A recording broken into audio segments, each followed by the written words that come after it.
Viewers, welcome to CookSpaceVlogs. இன்றைக்கி இந்த வீடியோவில் கருவேப்பிலை பொடி எப்படி ரெடி பண்ணலான்னு பார்க்கலாம். இது யூஸ்வலாக எல்லோரும் ரெடி பண்ணுறது தான் அப்படின்னாலும் நான் என்னோடய மெத்தடில் எப்படி மேக் பண்ணுன்றதை இன்றைக்கி உங்கள் கூட ஷேர் பண்ணிக்கிறேன்.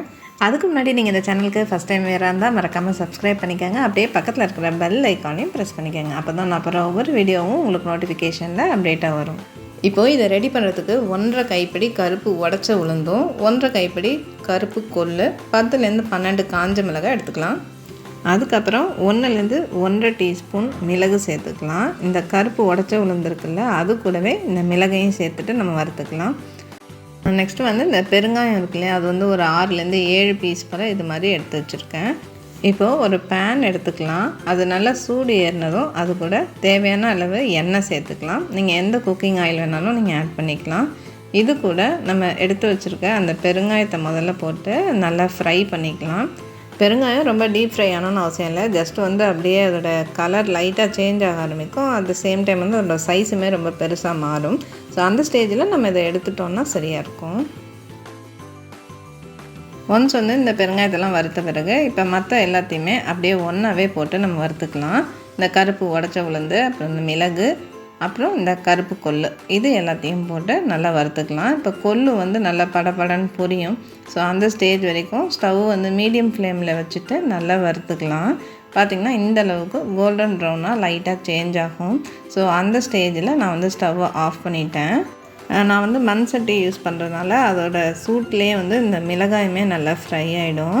நம்ம இந்த பொடி ரொம்ப ஸ்பைஸியாக பண்ணக்கூடாது. அதாவது காரத்தன்மை அதிகமாக இருந்ததுன்னா இந்த பொடியோட இன்டேக் நமக்கு குறைஞ்சிரும். அதாவது இந்த பொடி கொஞ்சமாக ரைஸ் போட்டு இந்த பொடியோட குவான்டிட்டி நிறைய இருக்கணும். அந்த மாதிரி வச்சுட்டு கூடவே நல்லெண்ணெய் சேர்த்து பிசைஞ்சு நம்ம சூடான ரைஸில் சாப்பிடும்போது அவ்வளோ சூப்பராக இருக்கும்.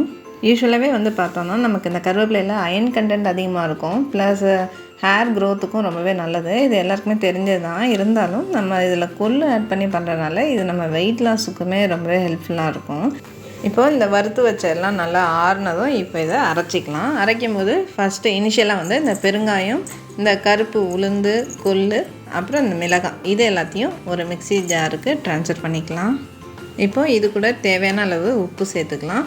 இதை நல்லா இப்போ அரைச்சி எடுத்துக்கலாம். இந்த அளவுக்கு ரொம்ப ஃபைனாகவும் இல்லாமல் ரொம்ப கோர்ஸாகவும் இல்லாமல் மீடியமாக அரைச்சிட்டு இது கூட நம்ம வறுத்து வச்ச இந்த கருவேப்பிலையை ஆட் பண்ணிக்கலாம்.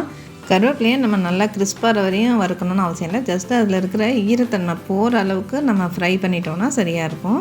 இப்போ இதை அரைச்சிக்கலாம். ஸோ இந்த அளவுக்கு நல்ல ஒரு கோர்ஸாகவும் இல்லாமல் ஃபைன் பவுடராகவும் இல்லாமல் அரைச்சி எடுத்துக்கலாம். யூஸ்வலாக இந்த பொடியை பண்ணுறதுக்கு நாளே நீங்கள் கருவேப்பிலையை நல்லா வாஷ் பண்ணி அது துணியில் ஸ்ப்ரெட் பண்ணி காய வச்சிட்டிங்க அப்படின்னு சொன்னால் நம்ம நெக்ஸ்ட் டே இந்த பொடி பண்ணுறதுக்கு ரொம்பவே ஈஸியாக இருக்கும். கொஞ்சம் கூட ஈரமே இல்லாமல் நமக்கு கிடைக்கும்.